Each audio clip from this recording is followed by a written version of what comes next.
Okay. Here we go. So again, thank you everybody for choosing to spend a couple of hours with me today. I'll do my best to be on time or early and not keep you any beyond that. But the first thing I'd like you to do, everybody, is just close your eyes and put both feet on the floor. Take a deep breath. You can do it to your own count.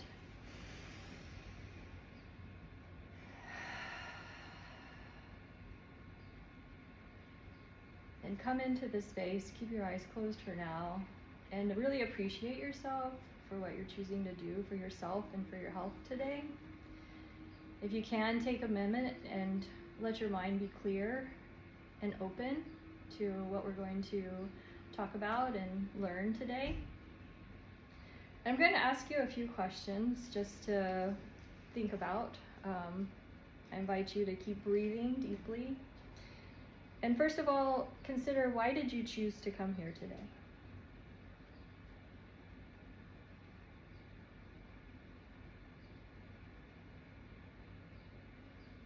And in that, how would you describe your relationship with sweets and desserts, breads, pastas, crackers, food in general?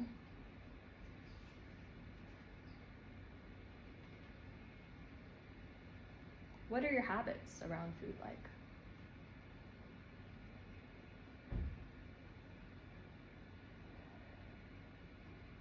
Do you want to change your relationship with these foods? And if so, what does that look like? What does optimal health look like to you? Just take a minute with that one. What types of things might you be doing if you're in that place that you're not already doing? What could open up for you if you're in that place of optimal health?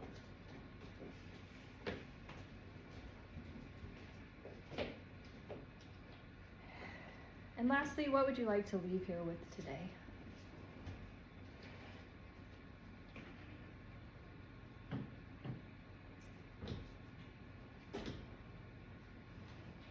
All right. You may open your eyes, come back into the room. How was that for you? Anyone, if you'd like to share anything, happy to hear that. If you want to dig in, happy to just get going with the presentation. Again, just really glad you're all here. So I'm Ingrid Hillhouse, and I'm going to start with this short video because this was me 2 years ago. Hello, Ingrid. I'm documenting this because I don't want to forget how I look and feel right now. Today is June 21st, 2021, and this weekend I spent in Pune, and although I had a great active weekend, I also overindulged in all kinds of sweets and gluten, so I'm cleaning things up starting today. Didn't weigh myself this morning because I didn't want to know, but you can see just looking at myself how I look. I feel pretty crummy. Woke up this morning with a headache. So, here we go.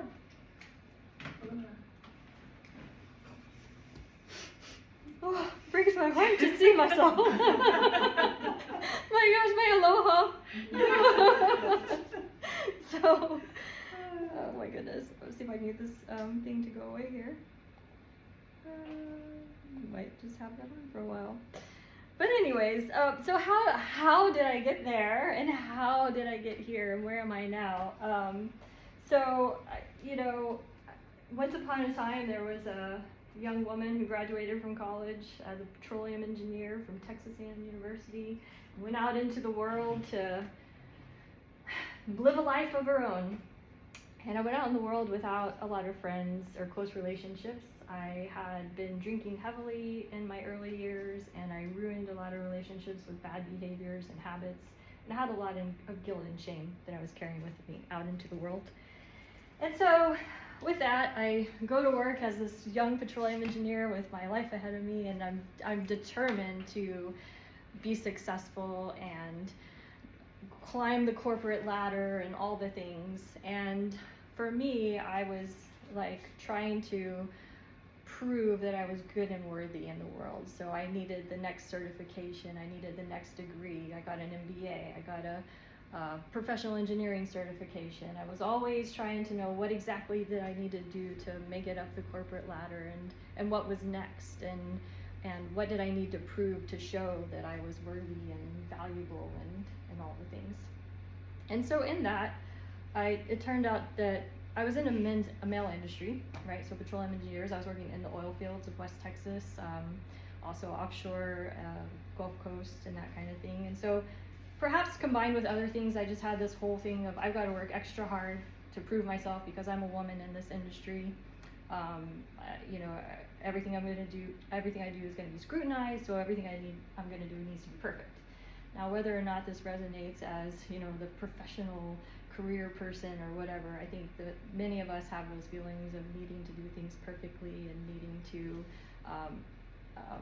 maybe please people. So what I found myself doing was taking on every assignment, always being the yes woman. Ingrid, can you do this report and have it to me by tomorrow? Yeah, sure, no problem. Oh, can you also add these scenarios? Yeah, sure, no problem. Can you also do this? Yeah, sure, no problem. And so maybe on the surface, I looked like I could handle it all, but underneath was, you know, the analogy that we talk about where the duck is swimming smooth on the surface, and then underneath the feet are paddling and paddling, paddling, paddling. So as I would take on more and more, the anxiety would build inside, and whenever I would go to take off and do my task, my first thing that I would go to was the snack bar to get some M&Ms and some coffee to help me get fueled up to do this thing that I needed to do, to get my brain going, to stimulate my creative thinking, whatever it was. That was my first thing, that was my habit. And so then, let's say I would get the work done, then there's all the feelings of, well, was that good enough? Is it going to be sufficient? Are they going to come back? Did I make a mistake? Was there, like, all the chatter's always going on, right? And so then what would I do? Well, I think I'll go self-soothe and have some cookies because that'll make me feel better until I know. And then, you know, it's just like this endless cycle for me, and that's how I managed my work stress. And I did that for like 30 years of that. And throughout that time, I would have periods of wanting to get back on track and knowing that I was making unhealthy choices and making promises to myself of I'm going to follow a diet and I'm going to lose weight and I'm going to do the thing and I'm going to try mindful eating and intuitive eating or self-control or willpower.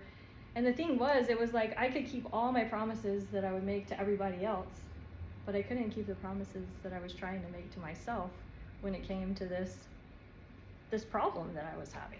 So it was so frustrating. And it comes to the point where I'm like, what is wrong with me? What's going on? What's wrong with me? Well, it must just be that I have this really high stressful job and I'm working so hard, and I've been working for 30 years and I've saved up some money, and I'm not married, I don't have children, I have a safety net. I'm gonna sell everything, I'm gonna make a big change, I'm gonna move to Hawaii, and I'm gonna start over, and everything's gonna be perfect because I'm gonna live in paradise, and everything's gonna be fabulous. And I also forgot that I had a health crisis right before that, the big change. So the health crisis was I had put on about 40 pounds at the time. I was diagnosed with autoimmune disease, inflammatory arthritis, and not Alzheimer's. We'll talk about that later. Inflammatory arthritis and lupus. And basically told that I just wasn't going to be able to do the things that I had been previously doing, which I was a triathlete and was doing triathlon, swim, bike, run stuff. And so I accepted that, but then I got into a depression with it. And with the depression came the food for the soothing and the self and the comfort. Because like I had said earlier, I didn't really have a support system of friends. I had my mom. My mom was my number one support system, but as far as calling out, reaching I had not established any connections, healthy relationships, and that kind of thing. So my best friend was sugar, and that's what I always would go to. So got to my breaking point, said everything's gonna be better when I get to paradise, and I come here and I start doing things like, I think I'll be a volunteer, and I'll do some volunteer work, and I will start a women's group, and I will do my racing and my training, and I'll do this and that. And guess what? All those habits that I had came with me to Hawaii. I did not leave those behind at all, because even in my daily activities, I was still still was like conditioned to be a people pleaser. I still had something missing inside of me that I was always seeking approval. I wanted to be liked and accepted and valued and feel worthy. And so in all the things that I was doing in the women's group, you know, there would be, I need to make the flyer, I need to set up for the meeting, I need to get the food, I need to, and it has to be perfect, and and just the chatter's always going on, and it was incessant. And again, with the sugar continued. And finally, it was a couple years ago, I just got to my breaking point. I was like, something's got to give. I was managing all this by over-exercising also. So I'd overeat and over-exercise and sign up for the next race. And so that's kind of how I covered everything up, right? So on the outside, everybody who's looking at Ingrid, who just changed her whole life and moved to Hawaii, and she has a perfect life now. Well, yeah, it is a perfect life, but it wasn't. It was not a perfect life. And there was still a lot of pain on the inside that needed to be dealt with. And I didn't know what to do with it. And just got to my, like I said, to a breaking point, and I just was like, what's wrong with me?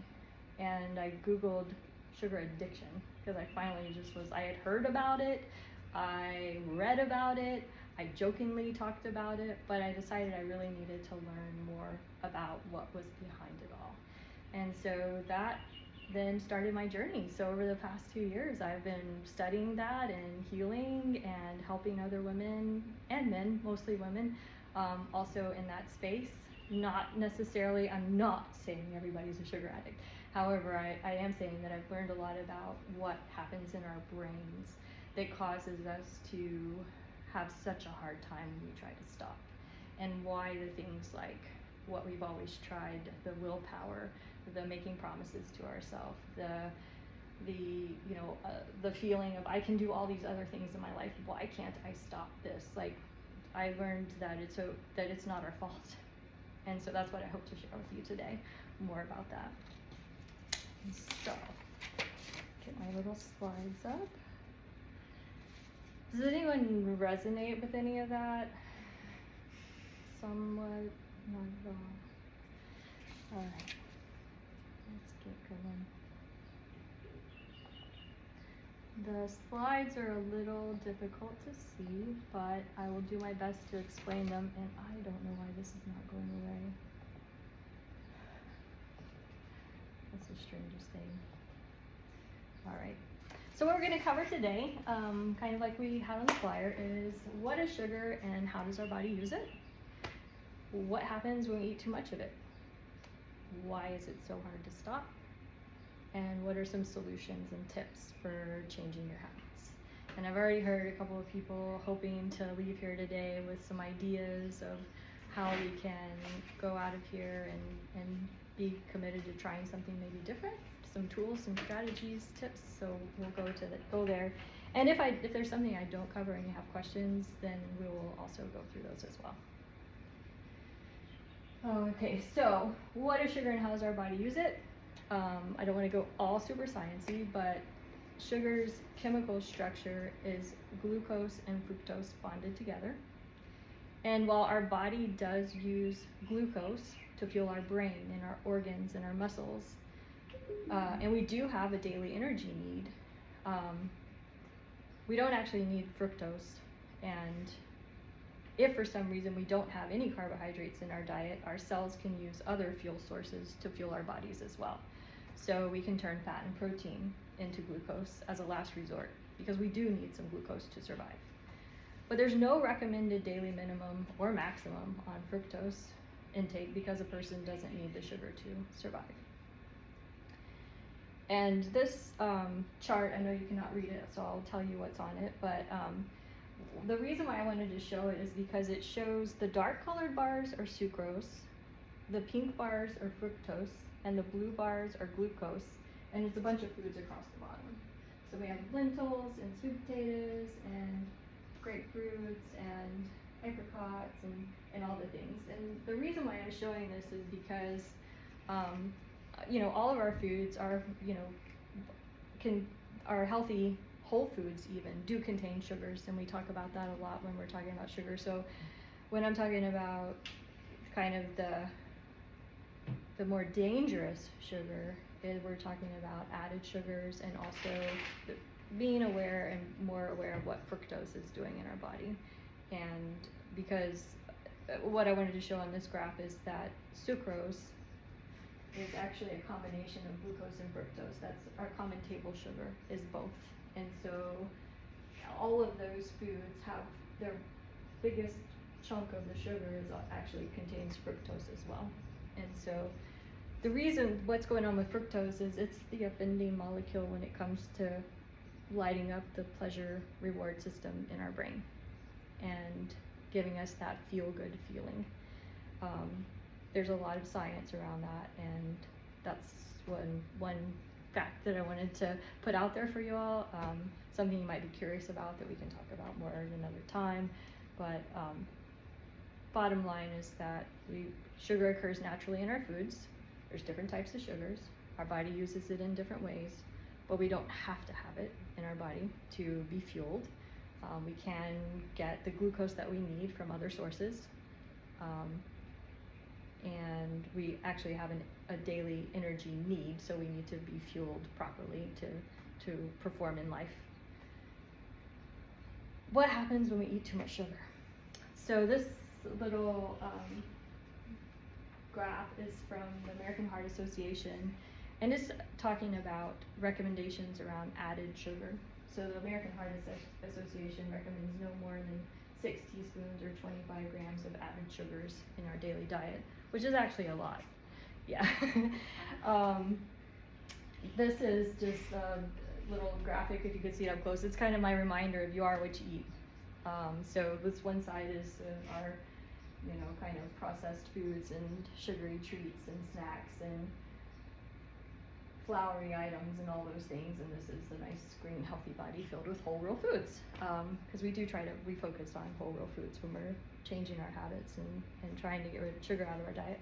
But just for a wake-up call, I have the CNN Money reports 2 popular choices for US customers at Starbucks. The vanilla latte and the caramel macchiato contain more than 8 teaspoons of sugar just in the one drink. And a venti white chocolate mocha has 18 tablespoons of sugar in it. And so even with that American Heart Association graph that says that we can have up to 6 teaspoons of added sugar a day, that just shows if you have one of those drinks where you are in that relation. I also had a friend that I was with her, and she's like, we were having this whole conversation, we were traveling together. I eat pretty healthy, I don't have a problem with sugar. And I was like, okay, cool, that's awesome. And then I just observed. And so I took a picture of what she ate after she ate it, but I had to go back and get the pictures to show what it was before. So this is what she had. And it's fine, I hear her and I get it. And the thing that I'm sharing is that oftentimes we think we're making healthy choices when in fact there's a lot of sugar, added sugar. This particular, I can't believe this is covering it up, but the parfait itself had 18 grams of added sugar to it. So in addition to the naturally occurring sugars that are in the yogurt and the naturally sugars that are in the berries and in the topping and all the things, it had 18 grams of added sugar. And the green juice itself has 36 grams of sugar in it. And although that's derived from our vegetables and fruit juices, and it's a green juice and it's a superfruit, that's what it says, made of superfruits, and it's full of antioxidants and all the good things. When we drink our sugar, the analogy that I use sometimes, it's like mainlining sugar. You're not putting it in with fat and protein necessarily when you're drinking it, and it hits your blood sugar faster, it spikes your blood sugar. And so we get into then what happens if we eat too much sugar. So the first thing is excess sugar not used by the body is stored as fat. So especially if we go over those additional 6 teaspoons every day, anything over that we're not burning, if I go out and I do a 7-hour bike ride, which I do, I could burn it off. But most of us are not doing that much extra exercise every day or regularly on a daily basis to maintain a really high consumption of added sugars. And I would add even healthy sugars. I think it's important that we watch both of those. So excess sugar not used in the body is stored as fat. I'm sure most of us have heard that sugar can aggravate and cause inflammation in the body. Inflammation in I have another slide on inflammation, but in many ways, our insulin pump goes into overdrive, right? So when we eat a lot of sugar, it causes our blood sugar to rise, and then our body was like, okay, this isn't good, so it starts to try to bring that back down to a normal level. And the more we're constantly pumping out insulin, the more to get the blood sugar back down, the more dangerous it is for metabolic disease and dysfunction. And that's where we start seeing the things like diabetes and metabolic dysfunction. So, oh, that's not a good one. The first one I wanted to talk about was sugar and inflammation, to talk a little bit more about that. And when it comes to our health, it can affect us in many ways, from our brain to our heart to our kidneys, joints, skin, genitals. In the brain, sugar can affect us by affecting our mood, but also it can affect this little box at the bottom. Research has linked high sugar consumption to inflammation in the brain, to memory loss struggles. So depression, memory loss, cognitive decline, that comes from brain inflammation, or can come with brain inflammation. I'm not saying I'm not saying sugar is the cause of these things. I'm saying that it can be correlative. High sugar diets can be correlative to having problems in these areas. Same thing with the heart. Inflammation in the heart can lead to the risk of stroke and heart attack. With the kidneys, when we're talking about diabetes, kidney failure, those types of issues. With the skin, when sugar bombards our body, the proteins break down and we're getting the more crepey skin and wrinkles and all those things. It's part of aging. I get it. What I'm suggesting is that sugar can exacerbate these problems, can accelerate these problems, and by getting it out of our diets, we can have healthier brain, heart, skin, kidneys, just healthier all around. Less inflammation. And of course, joints, every other joint. So that was my thing. I think what happened for me was I was exercising a lot. I've done some pretty big exercise stuff. So I had previously in my life run 100 miles all at one time. And so I was training to run 100 miles all at one time again when I was in the height of my sugar addiction in my work life. And that's when I finally was like, I did a training run, and my mom had accompanied me on several of my adventures and things. She's like, I've never seen you this bad, physically this bad in your body. What is going on?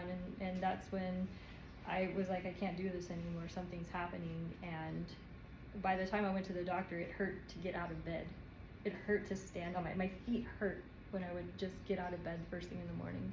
And I got to where I could not even run, not 1 mile around my normal jogging loop. And that, I do believe, was sugar, inflammation, the disruption in my whole hormonal system, everything that led to that autoimmune flare-up and the lupus and inflammatory arthritis.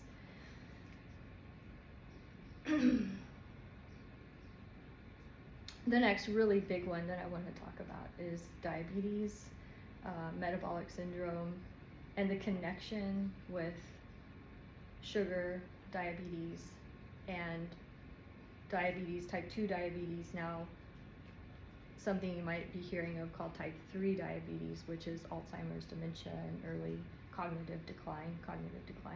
So the quote that I have here, and I tried to, on these, cite some of the sources that I've pulled from, and if you want to have them, I can compile them and make a list of the sources and things like that if it's important. But the key is, the research is becoming more I think the research has been there, the science has been there, but people are starting to allow the message to be heard, which is that there's a mechanism linking high sugar consumption to an increased risk of Alzheimer's. Elevated blood glucose and increased sugar intake can lead to the proliferation of amyloid plaques in the brain, which is a characteristic of Alzheimer's. So that's recent news from neuroscience.com.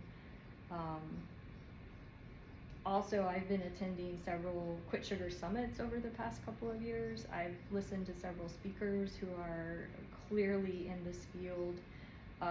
There's a woman who doesn't actually have any personal experience with Alzheimer's in her life, but she was researching epilepsy, and when she was researching all these old papers, she came across the studies that were performed on the brain's fueling system, and when the brain stops being able to use glucose for fuel and doesn't have another fuel source to turn to is when we start to have cognitive malfunction, dysfunction, decline.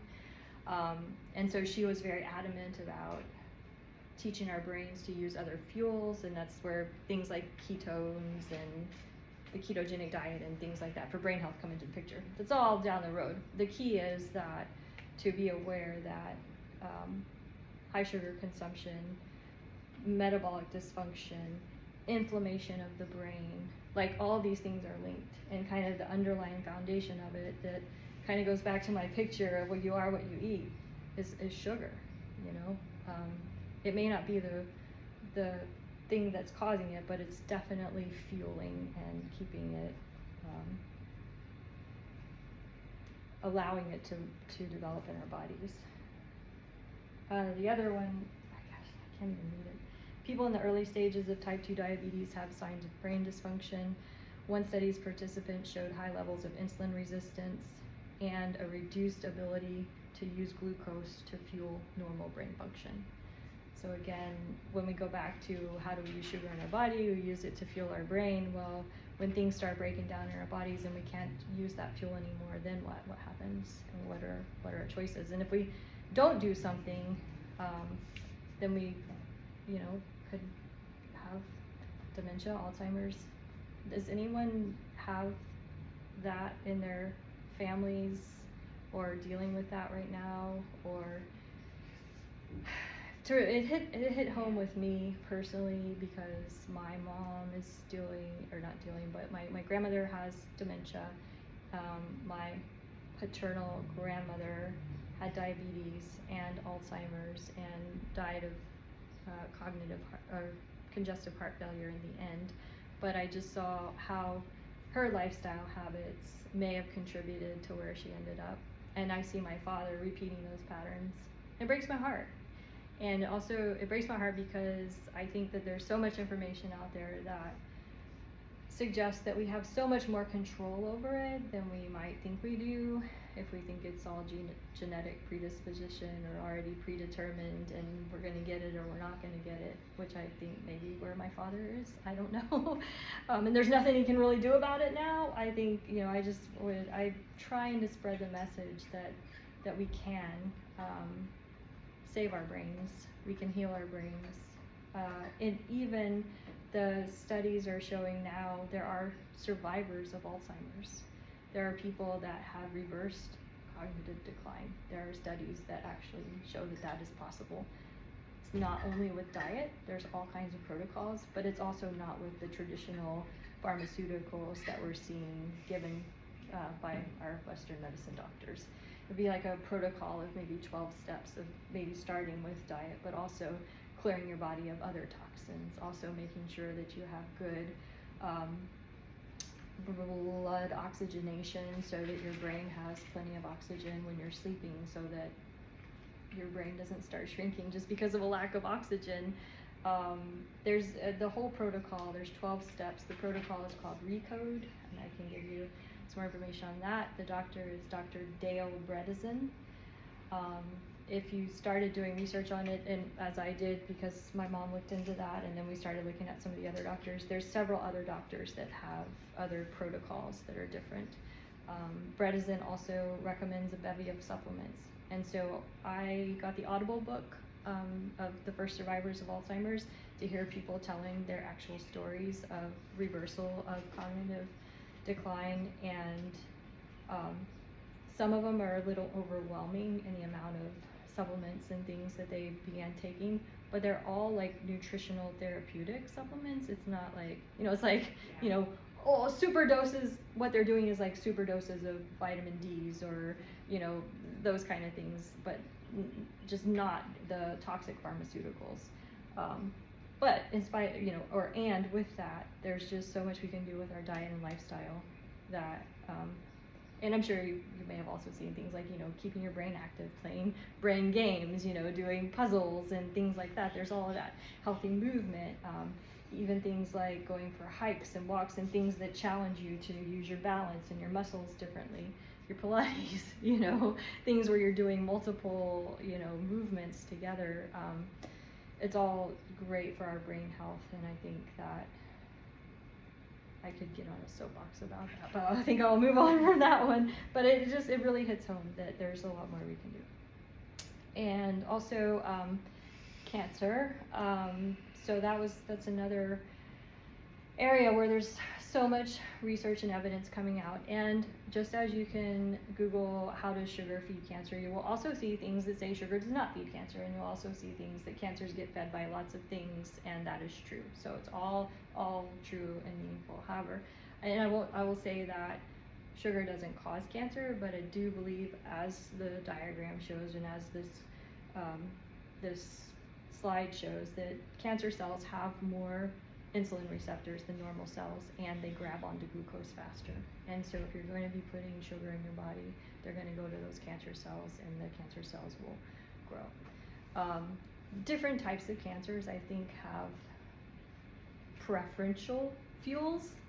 So this is not saying that anybody who has any type of cancer is going to exacerbate it by having sugar. My personal choice is that I have melanomas and things on my body, so I choose to not eat sugar. Part of it is to keep myself free of skin cancer. And my personal testimony is I had a spot that I had biopsied. At the same time, she took another spot on my back, and we were watching it. The biopsy spot came back precancer, stage 0 melanoma. When I quit sugar, 3 months later, she looked at the spot she was watching, and the doctor, without knowing what I had done, said, "That spot on your back looks better." And I was like, wonderful, great. And that was enough for me to say, I'm going to keep doing what I'm doing. And then I had another biopsy recently on this shoulder, and it came back. It was not anything. I didn't even have to get it dug out or removed or anything. So I'm so thankful for that. I'm not saying that I'm curing my skin cancer, but I am saying I believe what I think about, I bring about. I also believe that healthy choices are going to keep my body healthy and help me be active and live a long, healthy life. And I don't believe sugar does anything good for me and my body. So cancer cells are metabolically damaged, and this manifests in their preference for glucose as a fuel source. And normal, healthy cells can have metabolic flexibility where they can burn multiple sources of fuel. So again, it's a situation where we don't need a lot of sugar and glucose in our bodies to perform and be healthy and have a healthy lifestyle. Question? Yeah.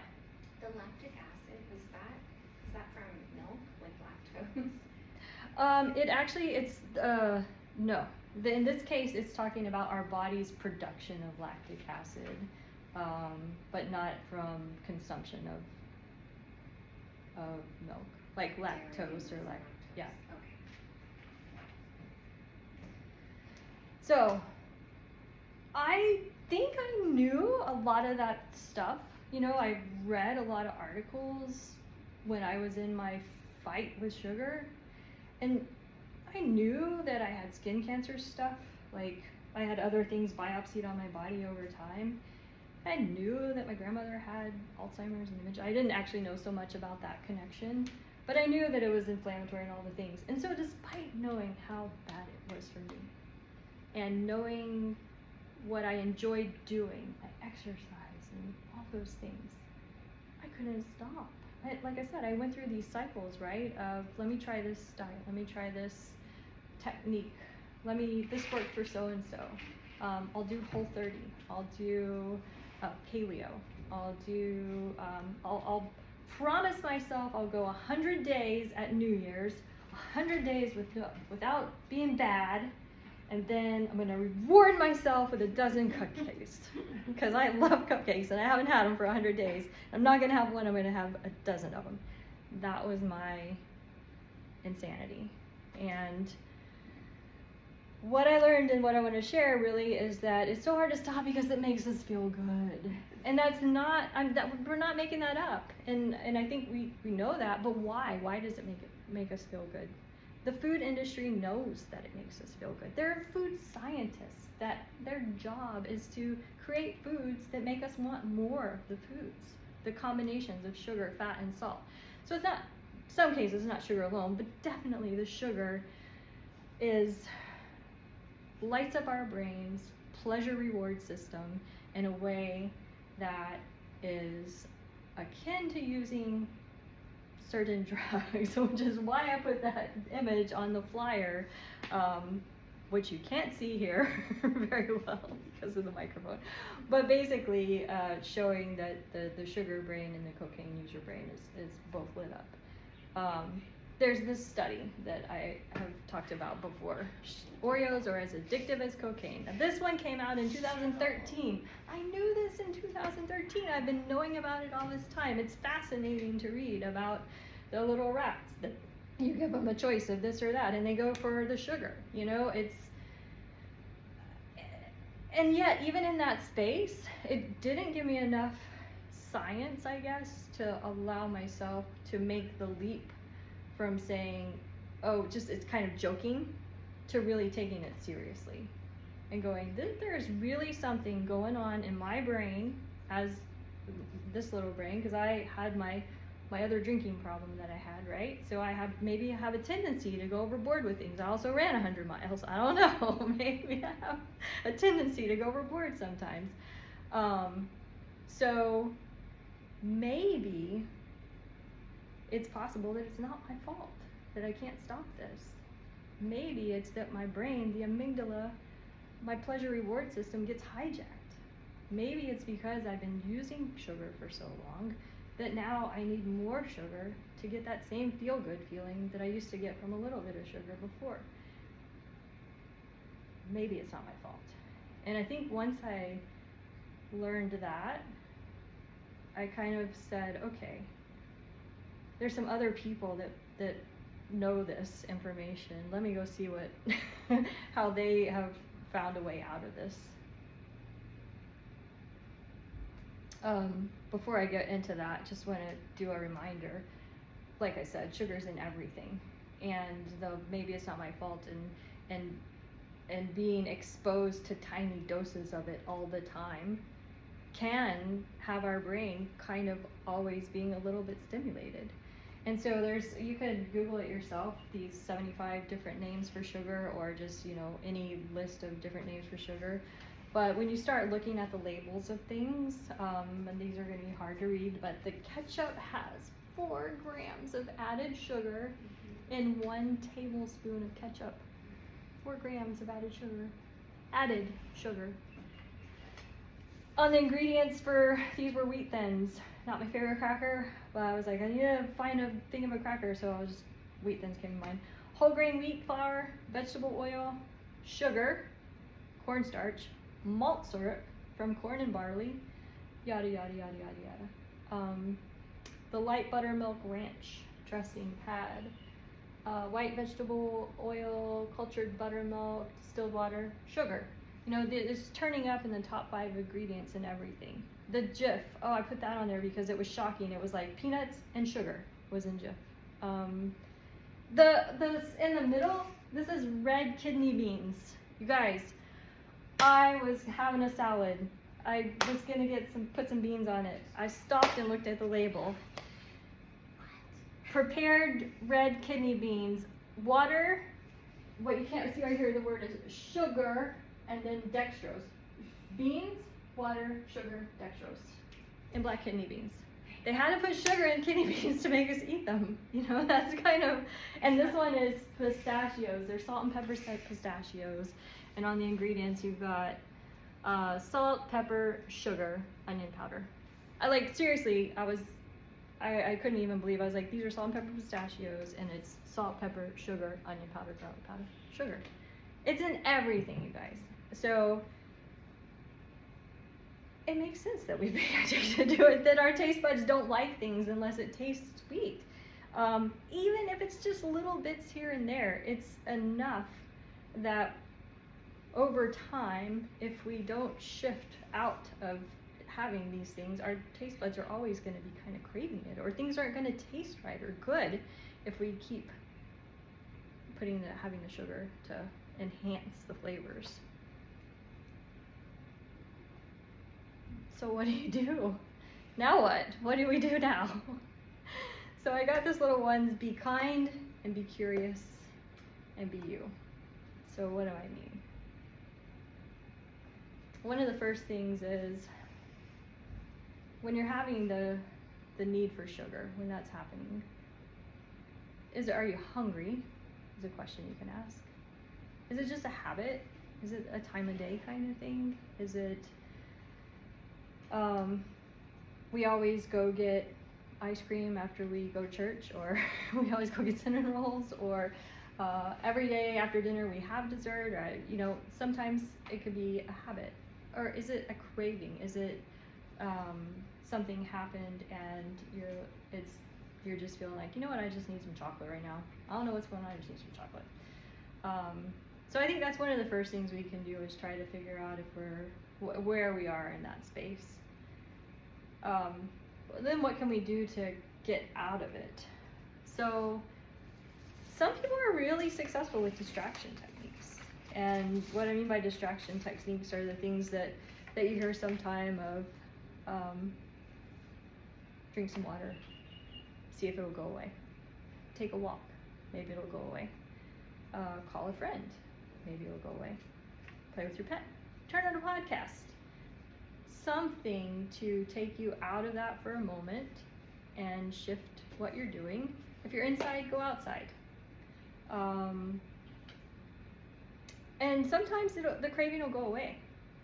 For me personally, I had a defiant teenager in my brain, who I like to call Kelly O'Neill, who was a bully from high school. And she's mean. And so that voice in my brain will be like, you can drink 10 glasses of water if you want. Go ahead, do it. You're still going to eat the whatever, Yeah, you could go walk. Yeah, go run up and down the stairs. Do it. You're still going to go to the break room and get the M&Ms. Like that voice was so strong in my head that there was none of these techniques were going to work for me. Maybe sleeping would be something that could have, if I could go to sleep, maybe I could knock out for a while and wake up and not be in the craving. But pretty much anything, if I tried any distraction, have a hot herbal tea, smell some essential oils. There's so many good ones, and for many people they work. And if they do try, if you haven't tried them, try them. And if they do, fantastic. I love the idea of using the essential oils, and I think now I'm in a space where I could possibly be able to relax and then use some of the other techniques that I'm going to talk about to help me get out of that space. But another one is, I have on here, play out the tape. And so if you've had a kind of tumultuous relationship with sugar, as I have, I know that I could go, 10 days without sugar, and then I'll trick myself into thinking, well, now I can just have a cookie. I did good, I did 10 days, and I would eat the whole bag of cookies. And I know that based on all my previous past behaviors, that's the tape that would roll back for me. That's like, when I say play out the tape, it's like, what does your history suggest? And do you really believe that you can have just one if you're in that space of, like me, like I said, some people can have just one, and I applaud the people that can, and I'm for the longest time wished, why can't I? And I think going back to the what's wrong with me, and that's where I get to the next one, which is reframe what's wrong with me with what happened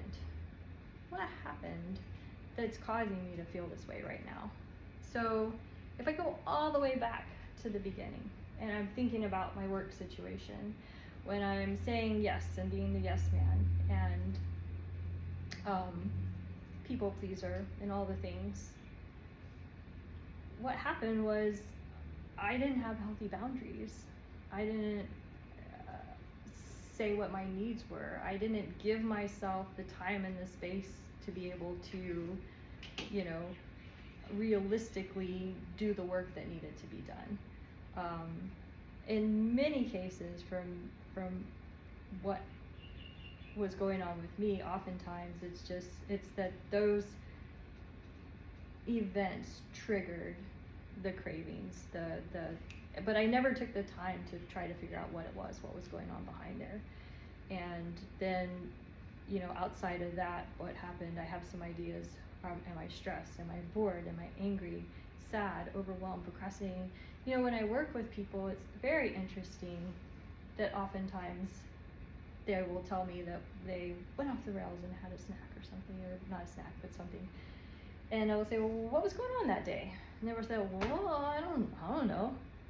You know, like, and then when they look back and they tell me everything that happened in a day, I can say, oh, well, you had, your son just graduated, you had family in town, you had to get them all to the airport, they were on a schedule, you needed to pick the restaurant for dinner, your other son is feeling sad and lonely and left out because the son that's graduating has all the attention, and also now his whole life is ahead of him, and you just raised, like, there's so many things that are going on emotionally. Of course she caved and had the dessert at dinner and the linguine and the glass of wine and all the things. Like, it's not like hard to figure out that you might have needed a life raft in the moment, you know, like something to somebody to tell you it's okay, you're okay, it's gonna be okay, I love you. You know, as you would tell a child, or as you would tell someone in the same situation, a friend, if your friend had called for help. And that's, you know, when I encourage her to, you know, reach out and use the tools in your toolbox if you're in those situations. If the key is if you can stop and ask yourself those questions. And the underlying question at the bottom of it all is, what do I really need? What do I really, really, really need? What am I really craving? Am I craving, do I just need somebody to listen to me? Do I need a nap? Am I tired? Do I really need food? Have I not eaten all day?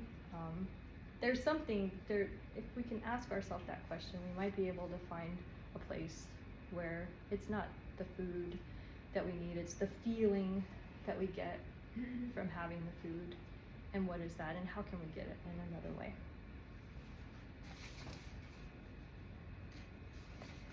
So my final slide is love yourself. When you're tired, love yourself. When you're weak, love yourself. When you're confused, love yourself. When you're broken, love yourself until you're restored. And that's what my journey over the past 2 years has been about, is getting rid of that feeling that something's missing and seeking it from, you know, like the feeling of I want to be liked, and I want to be valued, and I want to be important, and I want to be worthy, and I want people to notice me and love me, and to be like, it all comes down to me, and it's all within me, and I'm already worthy and good and valuable and loved and all the things just for being who I am right now in this place, in this space. And I don't need anything else. I don't need other people to validate that, but I believe it in myself, and that's where I've been able to find the peace. And I think that only came because I was able to get rid of the sugar and to get my brain clear of always seeking, wanting to feel good, and learning how to sit with the emotions that come up and let them flow through, which I've been to therapy, and therapists have told me that before, but I didn't even know how to let them flow through because I was so, like, with the sugar, it just covers it up. And so it's hard giving up sugar. It is, because then you start feeling, and then what? What do you do with that? But I would say it's so worth it. look at me now.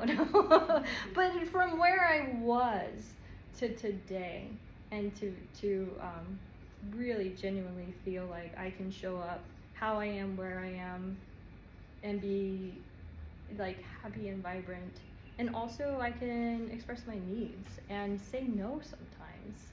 Like that's been a huge learning also, to healthy boundaries, saying no, taking care of self-care, all the things that go with like healthy lifestyle habits above and beyond the food.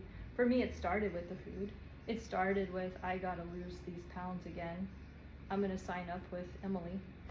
Emily's gonna make me do my training. Nope, that didn't work. Okay, I'm gonna sign up with an online challenge because I got a friend from Houston who knows me as this ultra triathlete, and if I sign up for that, then and I show him my weight on the scale, then those people will hold me accountable. So that didn't work. What do I do? The things are not working anymore. What do I do? And like I said, it was in that desperation that I went down this path of finally being like, it's not about a diet. It's not about me telling you what foods to eat and not to eat. It's more than that. It's bigger than that. And it's digging into what's going on underneath that's driving the patterns and the behaviors.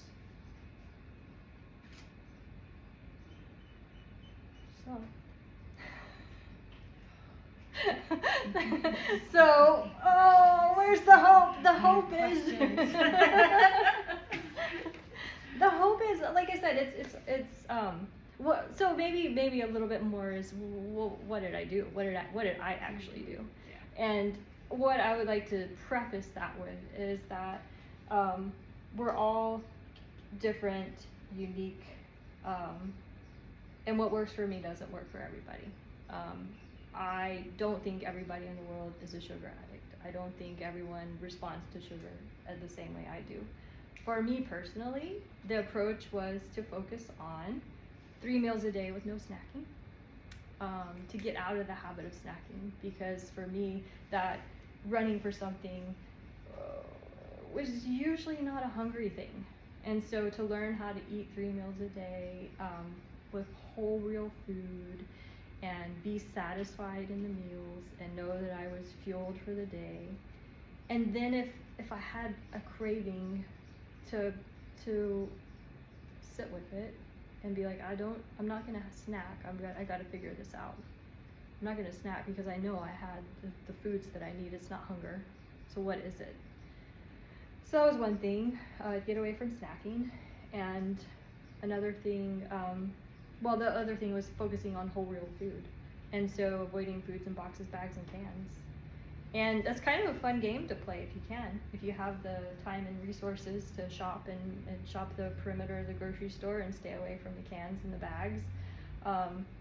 And if you don't, to be aware of what's in the products that you're buying. If you are buying things in boxes, bags, and cans, look at the labels and see what's in there.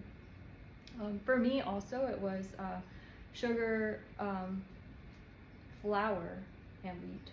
So flour acts the same way in our body as sugar does when it comes to spiking our blood sugar and stimulating our pleasure reward system in our brain. And so a lot of people don't have a sugar problem, but they have a bread problem or a pasta problem or another cracker problem or that kind of thing, kind of the salty, crunchy kind of things. So sugar, flour, and wheat is what I did. But really, there's so many strategies. If you want to start from a different approach, there's a lot of things we can talk about. Things like, start with, don't drink your sugar. Start with that one. Like that's a big one. And what does that mean?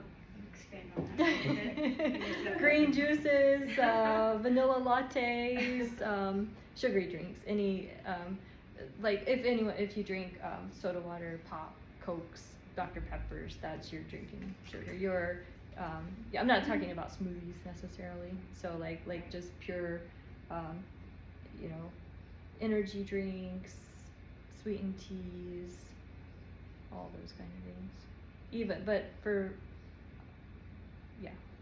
Those are the main things. How do you feel about stevia? Is that considered a sugar as far as you're concerned? No, well, I mean, there are definitely programs that, because it's the stevia leaf, like there are certainly programs that say honey's okay, stevia's okay, Right. like natural sweeteners are okay, whatever, and that really kind of gets into where are each of us on this spectrum. So for me personally, if I eat sweet, I crave sweet. And so for me personally, I choose not to have like diet soft drinks sweetened with stevia, or make fake desserts that are not fake desserts, but desserts that are sweetened with other things. Because for me, it's just like a bad habit, and it's a slippery slope. But I do know people that use stevia. I do know people that have honey. That it's not this kind of the same as my space. I'll eat a whole jar of honey. Like it's like it's dangerous for me, but it's not for everybody. Yeah. So yeah, but stevia, when it comes to sweeteners, as far as also how it impacts your blood sugar and all those things, stevia and monk fruit are the two I think that most healthy programs that allow for certain sweeteners will recommend. And it sounds a little bit like some of the things you're saying are talking about the keto diet, because if you don't have carbs and if you don't have sugar, there's vegetables and protein, and that's kind of the Yeah, keto it can diet. be, but to be like just perfectly transparent, when I started this program, I was under an umbrella called the Sugar Detox. It's a Sugar Detox program, and the food plan actually did use certain whole grains, so not wheat, so no sugar, no flour, no wheat, but rice, quinoa, oatmeal. There were several grains that were still allowed on the food plan, and also dairy. So for some people, dairy has too much sugar. For me now, I prefer not to have like milk and that kind of thing, because I look at the sugars, and I have transitioned more to keto. But when I started, starchy vegetables like sweet potatoes and other starchy vegetables were also included on the food list. And the reason is, like, some of those things, they're not dangerous for people, and they can help if you're just changing everything and getting rid of all the sugar, the sweet, and your body's not ready to make that shift, and your whole energy management system and your metabolism and all those things, you don't want to go through all that at once, right? And so it was a way to help transition, starting kind of with getting off the sugar, but still having carbohydrates in your diet without going into a keto diet place. Right. If that makes any sense. But then you transitioned out of I those, did. like the oatmeal and the sweet Yeah. potatoes and all that. Because for me, oatmeal is a slippery slope. I mean, I'm just being honest with y'all. So I will make my healthy oatmeal would be oatmeal, protein powder, peanut butter, banana, and then I would have a bowl of that, and then I'd be like, that was so good. It's all healthy. It's all good for me. So I'll have some more. I'll have some more, and I'll have some more, and I'll have some more, and I'll eat it until I have a stomach ache. So I chose not to have oatmeal. I have to be careful with rice, but I could eat quinoa. So when I started, for breakfast I would have eggs, blueberries, and quinoa. For lunch I would have a green salad, cooked vegetable, and protein. And for dinner I would have a cooked vegetable, green vegetable, protein, and fat. Like there's a combination of things. So, and a grain at dinner too. So there was a grain at breakfast, a grain at dinner. So it was, yeah. I mean, like I said, there's so many ways, and one approach doesn't work for everybody. And there's definitely a way to find what works for you in a way that works for you, and do it in a way that's not like strict and cold turkey, unless you need something that's strict and cold turkey, because for some people that works really well too. For me, that was the only way to at least get rid of all the sugar, all the sweet taste, and for my fruits, I just went to berries only for fruit, but still allowed to have some fruit. Not saying they were off limits. Can I add something to the fruit? So I've been doing some research about that, and with fruits, it's a separate kind of sugar where, so like table sugar and the bad sugars are polysaccharide sugars, but fruits are monosaccharide sugar, and our bodies have to release like cortisol and other chemicals to break down like table sugar and that.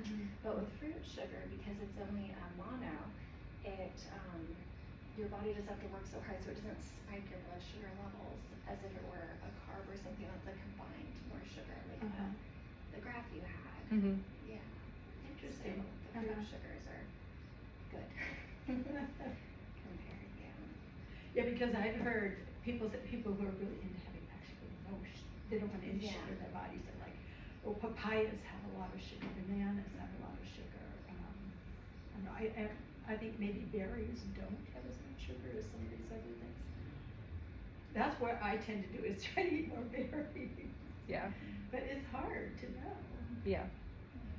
I think another key is moderation. And also to remember, like, I remember back when growing up, like when I was little, maybe in the 70s, my grandparents would put like oranges and walnuts in our Christmas stocking, right? Because those were treats. Yeah. They were intended to be treats. They were not intended to be something that we would eat every day. So it wasn't our nature as humans to eat so much fruit and nuts and things when they were in scarcity back longer ago. And now with the prevalence of everything we have available to us all the time, we can get any food at the grocery store at any time. You know, there's ways of choosing to eat your fruits around what's in season, local, you know, that kind of thing.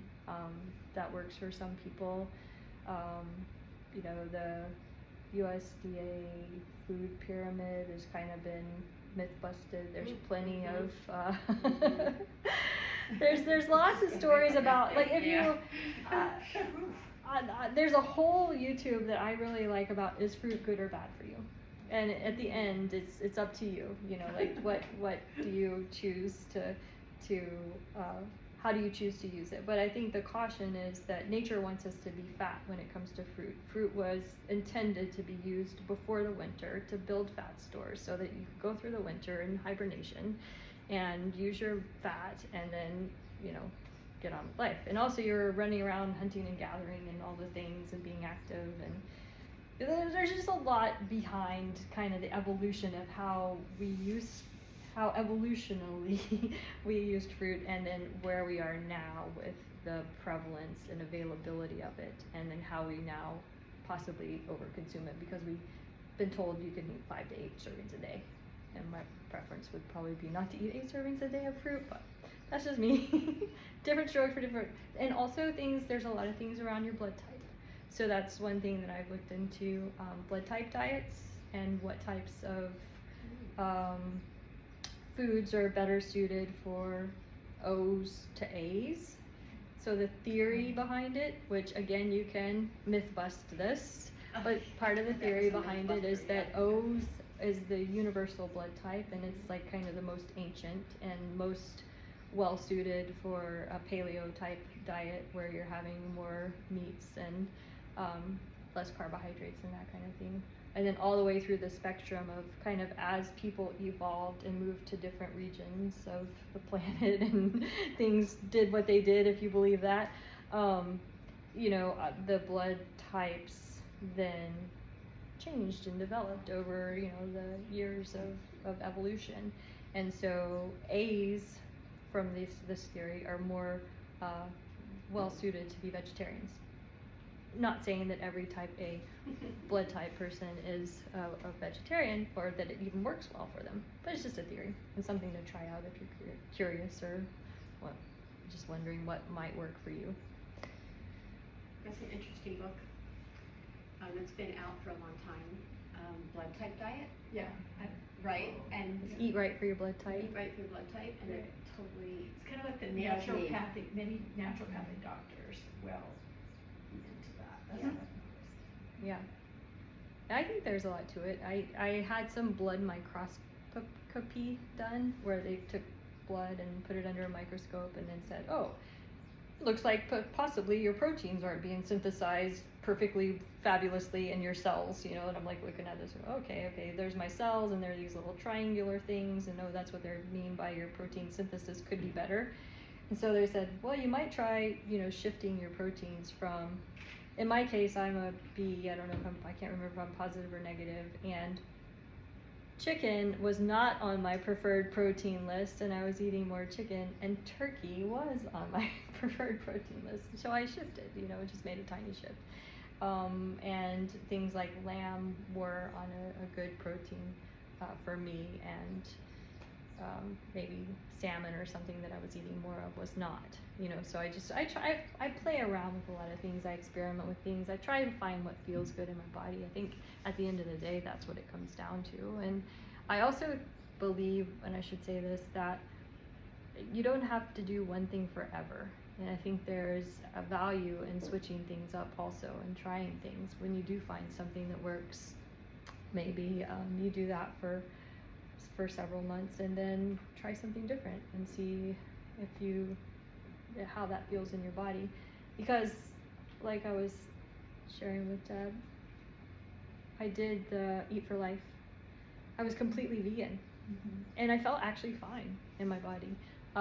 The thing that was going on for me there was, and Eat for Life is a whole real food, plant-based diet, so mostly vegetarian. Yeah, it's actually Eat to Live. Oh, Eat to Live. Eat to Live, yeah. Eat to Live. Right in the fan. Yeah, Eat to Live. And I was using protein powders, plant-based protein powders, to supplement my protein needs because of all the sports stuff that I was doing. And so when I stumbled upon the quit sugar thing, I decided I was going to go off all powders. And so to do that, then I added eggs and salmon back into my diet. And then later, when I did the blood microscopy, I was like, oh, okay, I'll try some more proteins and that kind of thing. So, but I actually felt great when I was like racing and training, following that plan. But also for me, that plan had so many fruits in it, and so there was still the tendency for me to overeat with the oatmeal banana peanut butter combo. That's when that happened while I was doing that. Now that all worked well for me. It was the so many of the legumes and Yeah. that part of it just did not agree with me. Yeah. Did you ever try fasting some people say that's a way to get like all these toxins out of your body and maybe to stop cravings once you've gone through this fast and cleansed your body? It's interesting you asked that. When I had my health crisis in 2015, I went to I think it was a 4-day or 3-day retreat that was like a juice fast. So it wasn't just a straight up fast, but it was for a couple of days. But for me, I think in that space, I may have committed to those 3 days, but I was like, right when I was done with that, I was back on to my other, my head wasn't in the space of being ready to really do anything to it. It wasn't a lasting switch flipper for me. But on that, well, a couple of things.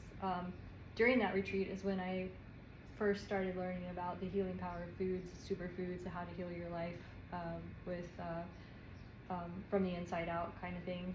And that's when I decided to study holistic health and integrative nutrition. Because at that retreat, I attended a workshop and was like, how does this young man know so much about food, and what do I not know, and how can I get off of these toxic medications that have been prescribed to me, and it gave me some hope that there was something I could do to get better.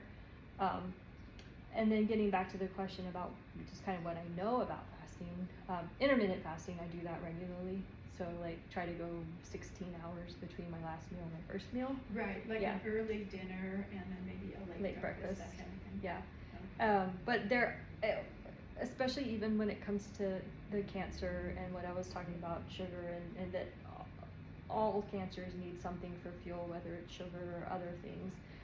There is, a lot of science that does support fasting around for the cellular turnover, for that kind of thing, in those types of treatment protocols.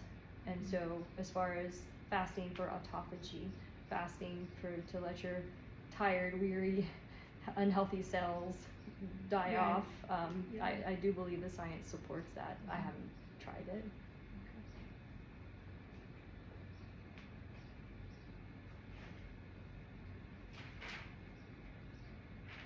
So alcohol has a lot of sugar.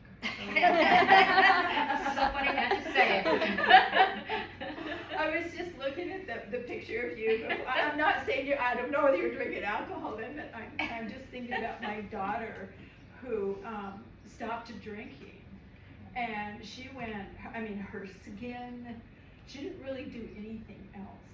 And she just didn't stop totally drinking. She just, during the week, I mean, she'll have a drink every once in a while. She looked fantastic. Yeah. Yeah, that was all sugar-faced. Okay. Sugar flour. But yeah, isn't it amazing? Yeah, It is amazing. Yeah, and so that, my depuff, I have a picture from September to December. So September is when so that was in June. And then in July, I did the online with my friends. In August, I signed up with Emily. And then in September, I was like, I'm desperate, I have to try something. So I have a picture in September and in December. And the change that happened for me during that time is just dramatic. 3 months, yeah, 3 months. And some other just evidence that I have of just amazing things happening for people getting clear of sugar. You know, when I was talking about the emotional aspects of it and digging into what's going on and what's causing it. And, you know, for some people, it offers an opportunity to like look behind the curtain and say, where am I not satisfied in my life?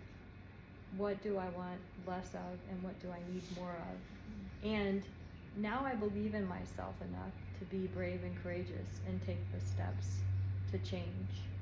So I've had a client initiate a divorce, and I had another client move herself to Hawaii from Austin, Texas.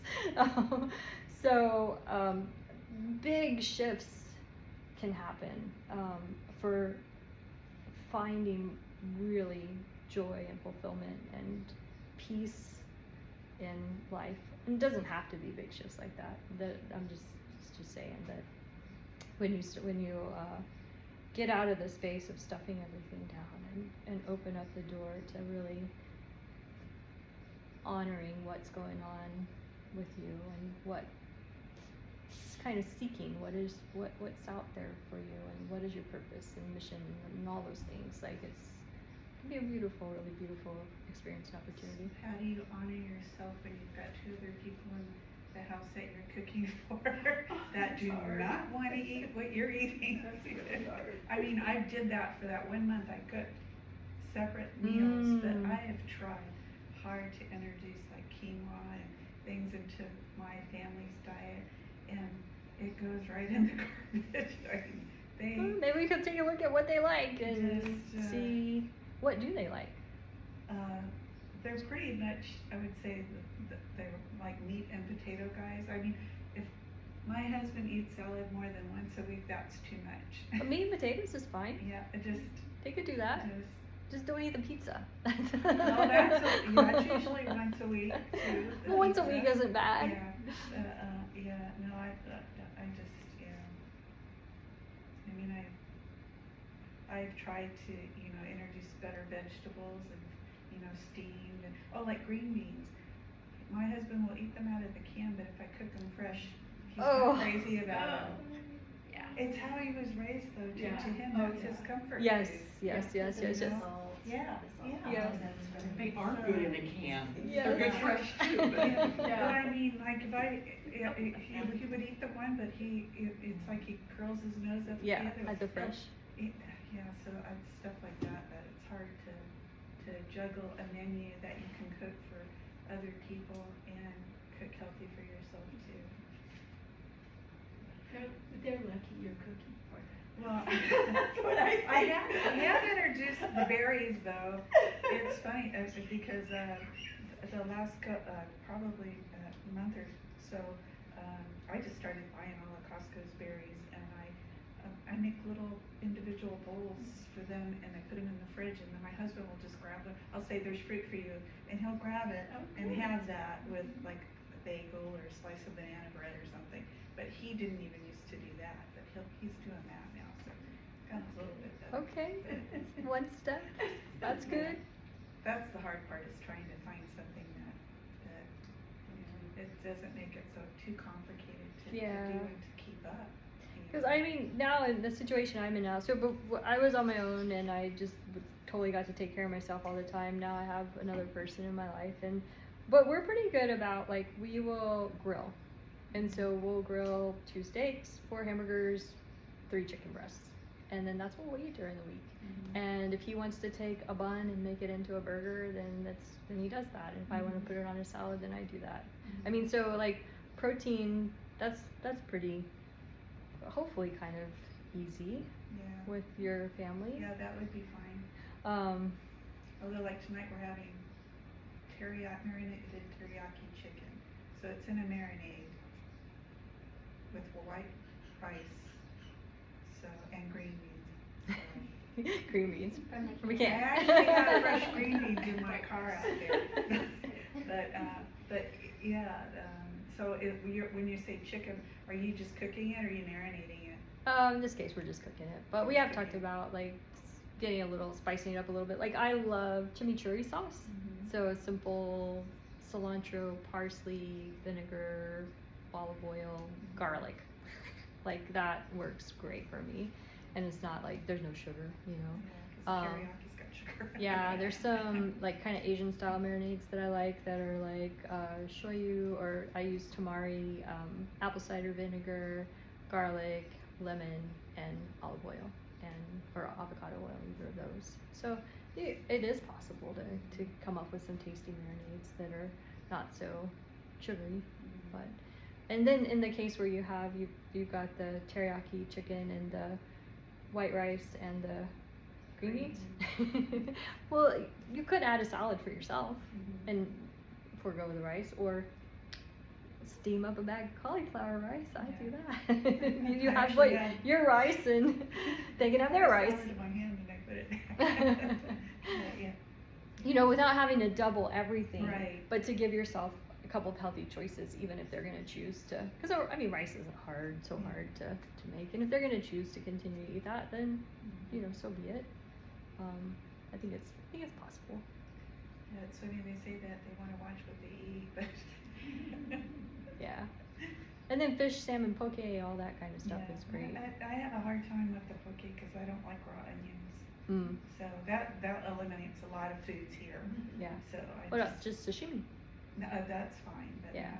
not with the onions. I just Yeah. I had a question for you too, if you were done. Yeah.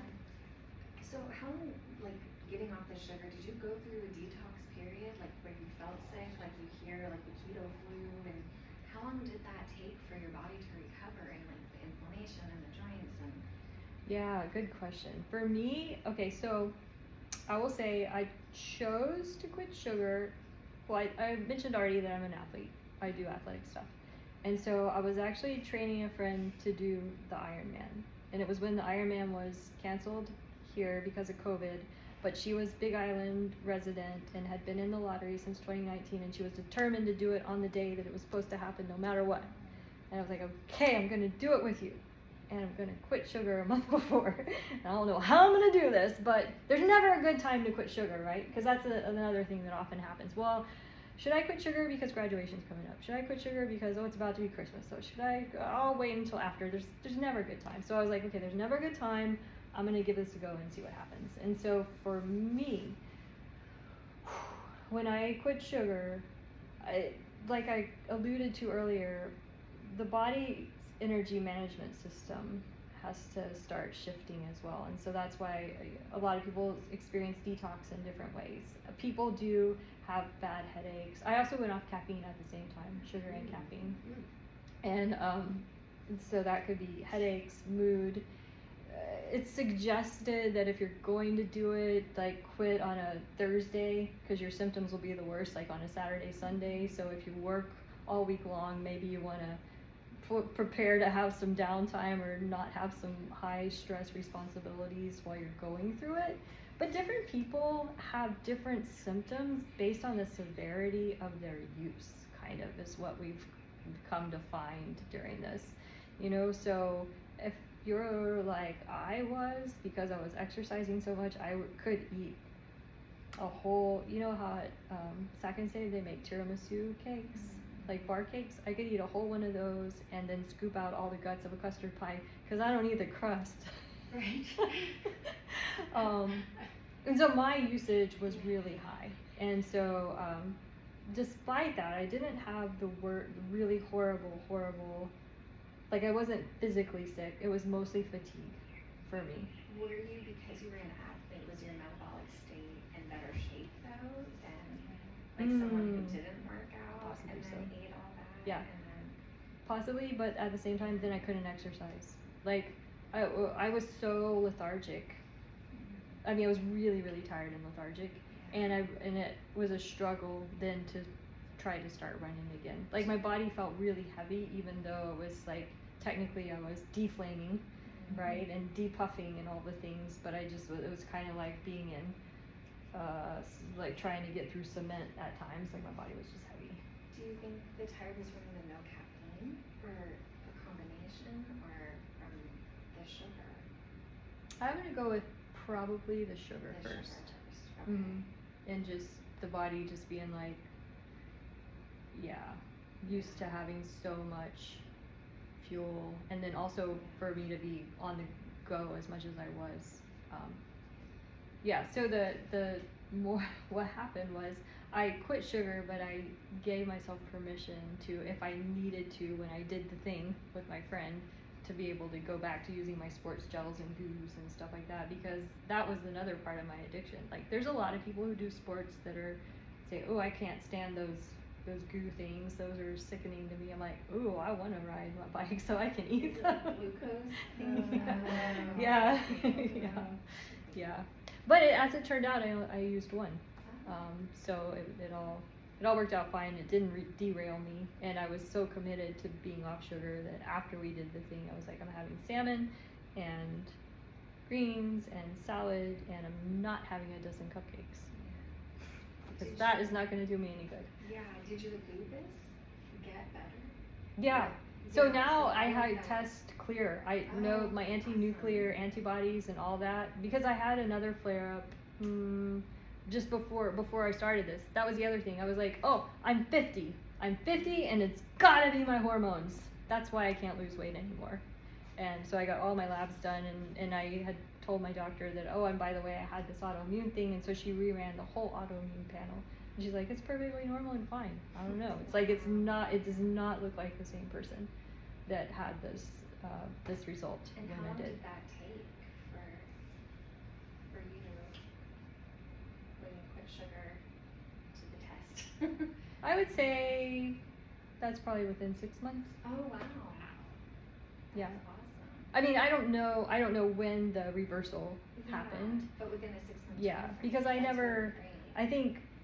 I believe that I probably got better from that when I did my first healing. Yeah, even though I continued to spiral. Yeah. But somewhere in between like 2015 and 2020, within 5 years from the whole health, the whole cleanup could have been a 5-year period.